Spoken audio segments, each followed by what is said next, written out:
Good evening. This is Empress Pamela. Welcome to this edition of Healing Through Poetry.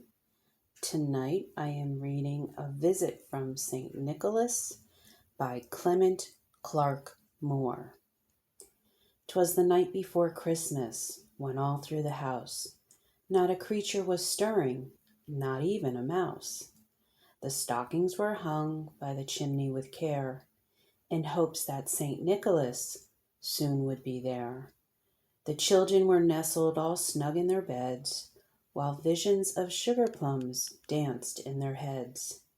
And Mamma in her kerchief and I in my cap had just settled our brains for a long winter's nap, when out on the lawn there arose such a clatter, I sprang from my bed to see what was the matter.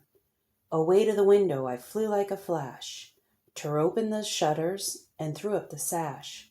The moon, on the breast of the new-fallen snow, gave the luster of midday to objects below. When what to my wondering eyes should appear but a miniature sleigh and 8 tiny reindeer. With a little old driver so lively and quick, I knew in a moment it must be St. Nick.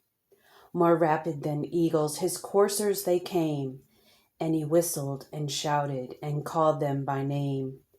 Now Dasher, now Dancer, now Prancer and Vixen, oh, on Comet, on Cupid, on Donder and Blitzen. To the top of the porch, to the top of the wall, now dash away, dash away, dash away all.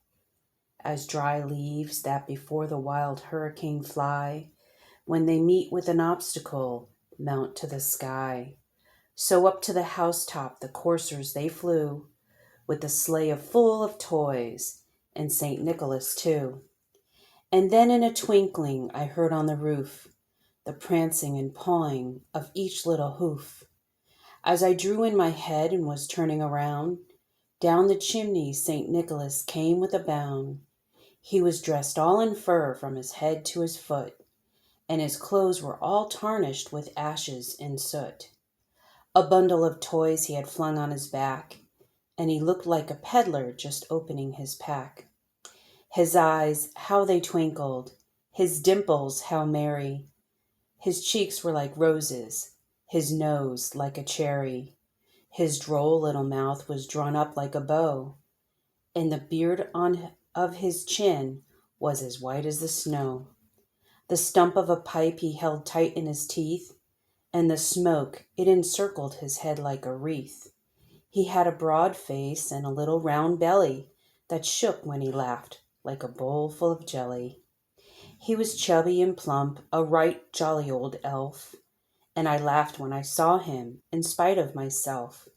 A wink of his eye and a twist of his head soon gave me to know I had nothing to dread.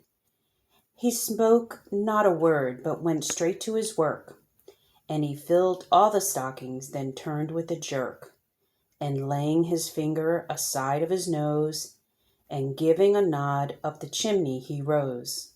He sprang to his sleigh, to his team he gave a whistle, and away they all flew like the down of a thistle. But I heard him exclaim ere he drove out of sight, Happy Christmas to all, and to all a good night.